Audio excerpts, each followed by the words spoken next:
دوستان سلام. آقا بالاخره عزما اینقدر پسکی رفت تا تلپی افتاد تو دوره پسا مذاکرات. حالا بشنوید از پیلی بیلی خوردنهای علی گدا تو دوره پسا مذاکرات یا همون دوره پس گردنی خوردنهای مضاعف.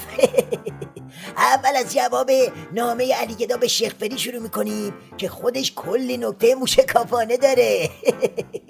حضرت آیت الله خامنه ای در پاسخ به نامه حجت الاسلام و المسلمین روحانی رئیس جمهوری اسلامی ایران در خصوص مذاکرات هسته‌ای با تشکر از زحمات فراوان رئیس جمهور و با قدردانی از تلاش پیگیر و پرطاقت هیئت مذاکره کننده هسته‌ای به سرانجام رسیدن این مذاکرات را گامی مهم خواندند و خب وقتی علی گدا تو شروع نامش اینجوری تشکر میکنه و قربون صدقه تیم مذاکره میره، پس معنیش اینه که توافق و زهرخوری و اینا رو هم قبول داره دیگه. یعنی منظورش اینه که همه رقمه پاش هستم دیگه، نه؟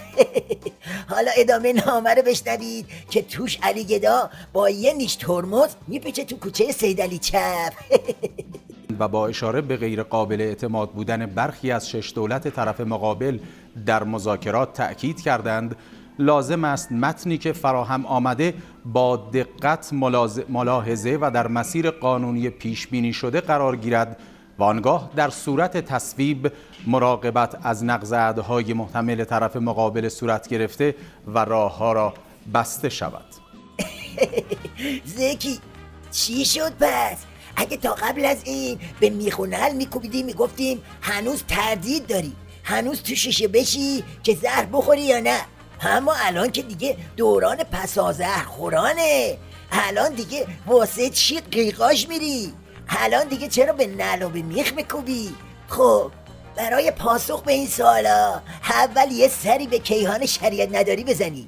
برخی ها چه در داخل و چه در خارج سعی میکنند از این توافق پلی برای رسیدن به اهدافی فراهسته‌ای بسازند. وقتی پدرخوانده یک جریان فکری و سیاسی در سایت خود نوید بازگشایی سفارت آمریکا را می‌دهد، تعجبی هم ندارد که نشریه ارگان این جریان فاسد سیاسی و اقتصادی روی جلد خود را به آرزوی عکس سلفی اوباما با میدان آزادی اختصاص دهد. جریان حزب اللهی در این میان وظیفه‌ای بس خطیرتر و سنگینتر بر دوش دارد.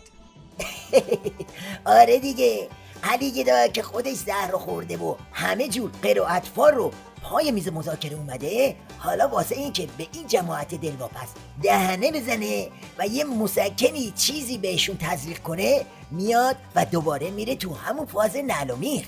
باقی نوچه‌هاش هم زور میزنن تا همین سیاست علی گدا رو قرقره کنن و یه جوری دهن دلواپسا رو ببندن.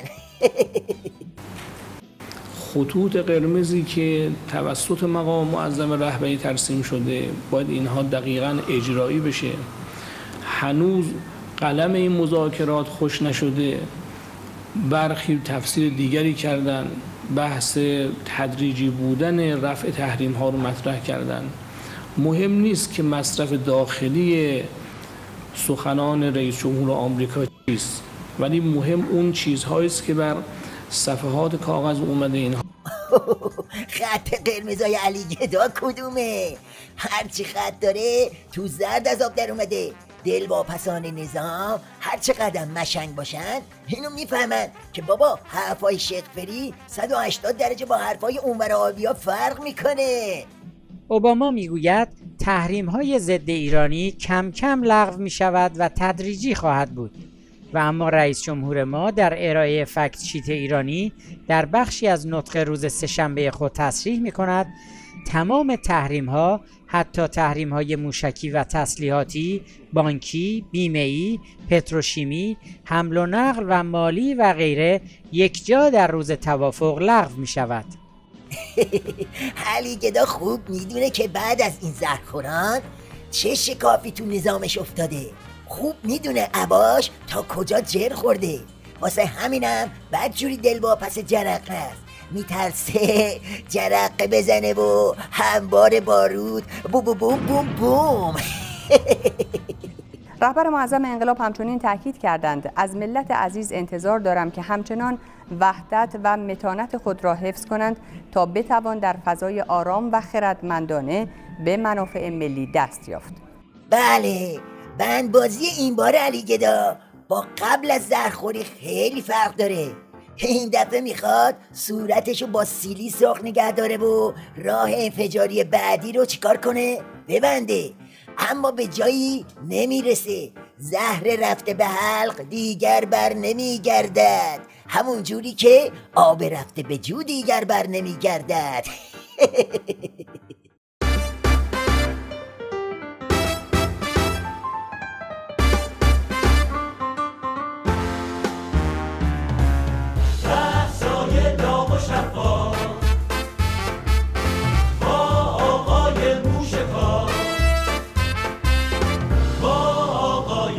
موشکار